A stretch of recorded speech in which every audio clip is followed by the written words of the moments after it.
Hello दोस्तों। मेरा नाम गीता है।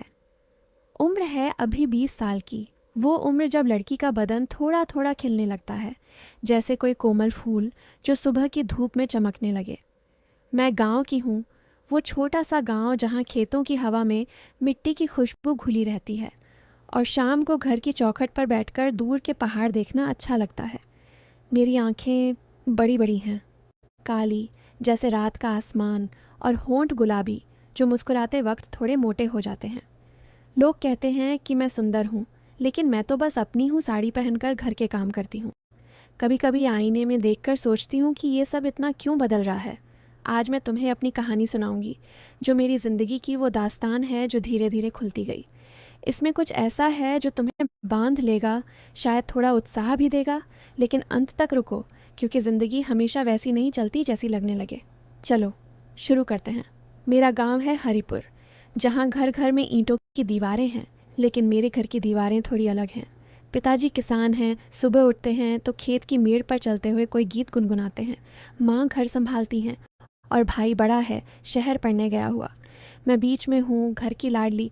लेकिन अब वो उम्र आ गई है जब सबकी नज़रें थोड़ी चुभने लगती हैं। एक दिन सुबह की बात है, मैं रसोई में थी। बाहर का आंगन सूना था। सूरज अभी पूरी तरह नहीं निकला था, बस हल्की हल्की रोशनी फैली हुई। मैं चूल्हे पर रोटियां सेंक रही थी। साड़ी की चोली थोड़ी ढीली थी क्योंकि रात को धोकर सूखने रखी थी, और हवा के झोंके से वो हल्का हल्का लहरा रही थी। माँ बाहर कपड़े सुखा रही थी और अचानक दरवाजे पर दस्तक हुई। कौन है? मैंने पूछा। आवाज़ में थोड़ी झिझक थी। बाहर से चाचा जी की आवाज़ आई। पड़ोस के चाचा, जिनका नाम है रामलाल चाचा। वो हमारे खेत के पास का ही खेत जोतते हैं और कभी कभी घर आ जाते हैं कोई बात करने। गीता बिटिया, खोल दे दरवाज़ा, तेरे पिताजी को कुछ सामान लाया हूँ। मैंने साड़ी को ठीक किया, लेकिन वो हल्की सी हलचल में फिर लहराई। दरवाज़ा खोला तो चाचा जी खड़े थे, हाथ में एक बोरा, आंखें थोड़ी नीची लेकिन नज़रें मेरी तरफ। अरे चाचा जी, आइए अंदर, मैंने कहा मुस्कुराते हुए। बोरा रखते हुए उनका हाथ मेरे हाथ से छू गया, बस हल्का सा, लेकिन वो स्पर्श जैसे बिजली का करंट था। ये क्या लाए हैं? मैंने पूछा। बीज हैं, तेरे पिताजी के लिए, अच्छे वाले। उनकी आंखें मेरी कमर पर रुकीं, जहाँ साड़ी की फुदक थोड़ी ढीली थी। मैंने सोचा, शायद हवा का कमाल है, लेकिन मन में एक अजीब सी हलचल हुई। माँ ने पुकारा, गीता चाय बना दे चाचा जी के लिए। मैं रसोई में चली गई, पानी उबालते हुए सोच रही थी कि चाचा जी की नज़रें क्यों इतनी गहरी लगीं। चाय देते वक्त उनका हाथ फिर छुआ, इस बार थोड़ा लंबा। बिटिया, तू तो बड़ी हो गई, उन्होंने कहा, आवाज़ में कुछ भारीपन।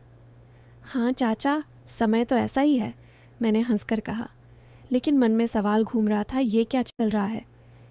वो दिन बीता, लेकिन शाम को जब पिताजी घर आए तो उन्होंने बताया कि चाचा जी ने खेत में कुछ नया तरीका अपनाया है। बीज बोने का नया ढंग। गीता, तू भी देख लेना कभी।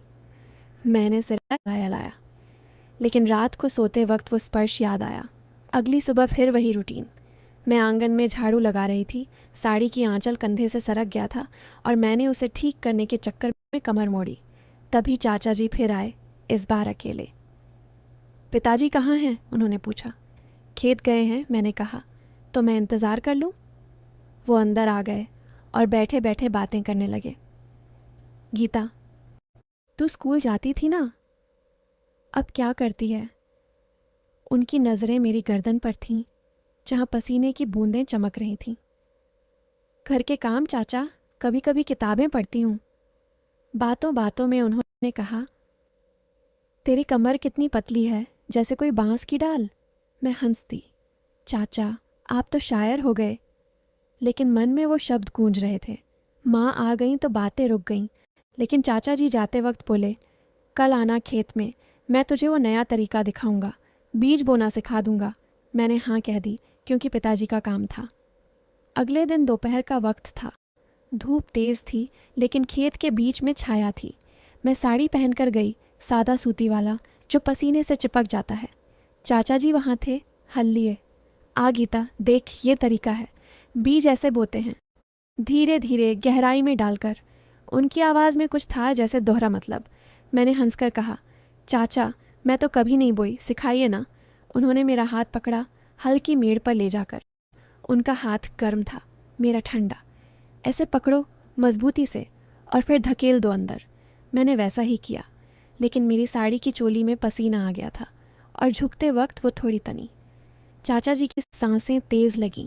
अच्छा है बिटिया, तू सीख रही है। अब मैं दिखाता हूँ कैसे गहराई तक जाता है। वो आगे झुके, उनका कंधा मेरे से सटा।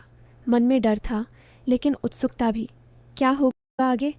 तभी दूर से पिताजी की आवाज़ आई, रामलाल क्या कर रहे हो? चाचा जी पीछे हटे और बोले, बिटिया को सिखा रहा हूँ। पिताजी हंस पड़े। अच्छा है, घर की बेटी को भी काम आना चाहिए। वो दिन ख़त्म हुआ, लेकिन मेरे मन में सवालों का सिलसिला शुरू हो गया। रात को मैंने डायरी में लिखा, चाचा जी की नज़रें, उनका स्पर्श, क्या ये सिर्फ मदद है या कुछ और? समय बीतता गया धीरे धीरे। कुछ दिनों बाद गांव में एक छोटा सा मेला लगा। नहीं, वो घिसा पिटा वाला नहीं, बल्कि हमारे मोहल्ले का अपना, जहां लोग घर के आंगन में इकट्ठा होते हैं, कोई नया बीज लाकर बांटते हैं। मैं वहां गई, साड़ी में, बाल खुले। चाचा जी वहां थे, दूसरे चाचाओं के साथ। बातें हो रही थीं, हंसी मजाक। अचानक उन्होंने मुझे बुलाया, गीता आना, ये देख ये नया बीज। मैं गई और उन्होंने बोरा खोला। अंदर से बीज निकालकर मेरे हाथ पर रखे। छूकर देख कितना सख्त है। उनका हाथ मेरे हाथ के ऊपर रहा थोड़ी देर। आसपास लोग थे, लेकिन वो पल जैसे अकेले का था। हाँ चाचा, अच्छा लग रहा है, मैंने कहा, लेकिन मेरी आवाज़ कांप गई। फिर उन्होंने कहा, इसे बो तो फसल कितनी लगी हो जाएगी, तू कल आना, मैं तुझे और सिखाऊंगा। मन में वो कल की कल्पना घूमने लगी, खेत में अकेले, वो स्पर्श, वो नज़रें। क्या होगा? रात को सोते वक्त नींद नहीं आई। अगली सुबह मैं तैयार हुई, लेकिन माँ ने कहा, आज घर पर रह, तेरे चाचा साहब आ रहे हैं शहर से।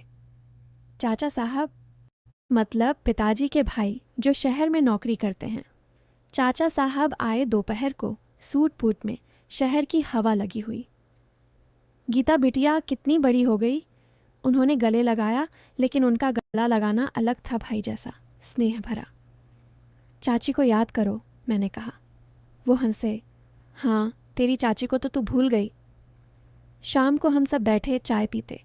चाचा साहब ने बताया शहर की बातें, वहाँ की नौकरियाँ, पढ़ाई। गीता तू भी आजा, कुछ सीख ले। उनकी आंखें साफ थीं, कोई छिपा मतलब नहीं।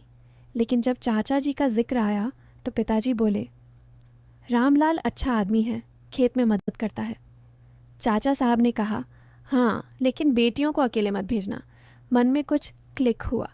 रात को चाचा साहब के साथ बातें की। वो मेरी डायरी देख ली। क्या लिखा है? मैंने हंसकर कहा, अपने मन की बातें। उन्होंने पढ़ा और बोले, गीता, जिंदगी में स्पर्श सबके अलग होते हैं, कुछ स्नेह के, कुछ छल के, सावधान रहना। वो रात लंबी लगी, लेकिन सुबह चाचा साहब चले गए। जाते वक्त बोले, मुझे चिट्ठी लिखना, अपनी कहानी। अब चाचा जी की मुलाकातें बढ़ गईं। एक दिन खेत के पास नहर थी, पानी छोड़ने का काम। मैं पानी देखने गई, क्योंकि पिताजी ने कहा था। चाचा जी वहाँ थे, नहर के किनारे। गीता आ, पानी कैसे छोड़ते हैं देख। मैं गई, साड़ी को ऊंचा किया, क्योंकि पानी की धारा तेज थी। ऐसे पकड़ो रस्सी, खींचो मजबूती से। उनका हाथ मेरे कंधे पर, गाइड करने को। पानी बहने लगा, लेकिन मेरी साड़ी गीली हो गई, चिपक गई। चाचा देखो क्या हो गया, मैंने शर्माते हुए कहा। वो हंसे, अरे ये तो ठंडक है, आ मैं सुखा दूँ। लेकिन तभी गांव का लाला जी आ गया, जो पानी बांटते हैं। रामलाल क्या कर रहे हो? चाचा जी पीछे हटे। घर लौटकर मैंने सोचा, ये सब क्या है? रात को माँ से बात की। माँ, चाचा जी अच्छे हैं ना? माँ ने कहा, हाँ बेटी, लेकिन दुनिया में सब अच्छे नहीं होते। तू अपने काम पर ध्यान दे। धीरे धीरे दिन गुजरते गए। एक शाम घर पर कोई नहीं था। पिताजी खेत में, माँ पड़ोस गई। मैं अकेली थी, किताब पढ़ रही। दरवाज़ा खटखटाया। चाचा जी। गीता, तेरे पिताजी को बुलाने आया। मैंने अंदर आने को कहा। बैठे, बातें। तू कितनी शांत है, जैसे कोई तालाब का पानी। उनकी नज़रें मेरी आंखों में। चाचा, आप तो कवि हो गए। हंसी हुई, लेकिन हवा में तनाव था। कल खेत में आना, एक नया पौधा लगाएंगे। मैंने हाँ कहा। रात को नींद में सपना आया, खेत, स्पर्श, लेकिन अंत में फूल खिले। अगला दिन आया। खेत में चाचा जी इंतज़ार कर रहे थे। आ गीता, ये पौधा लगाते हैं, जड़ें गहरी डालनी पड़ती हैं। मैंने मिट्टी खोदी, हाथ गंदे हो गए। उनका हाथ मेरे हाथ पर मिट्टी लगी। ऐसे दबाओ नरमी से। पौधा लग गया, लेकिन मेरी साड़ी मिट्टी से सन गई। चाचा अब क्या? वो बोले, घर चल, मैं साफ कर दूं। मन डर गया, लेकिन उत्साह भी। घर की तरफ चल पड़े, लेकिन रास्ते में भाई का दोस्त मिला, शहर से आया। गीता दीदी, क्या हो रहा है? चाचा जी चले गए। भाई के दोस्त ने कहा, चाचा जी से सावधान, वो थोड़े चालाक हैं। मन में शक हुआ। समय और आगे बढ़ा। अब चाचा जी की बातें गहरी हो गईं। एक दिन घर के पीछे आम का बाग था, फल तोड़ने का मौका। मैं चढ़ी सीढ़ी पर, साड़ी लपेटी। चाचा जी नीचे पकड़ रहे थे।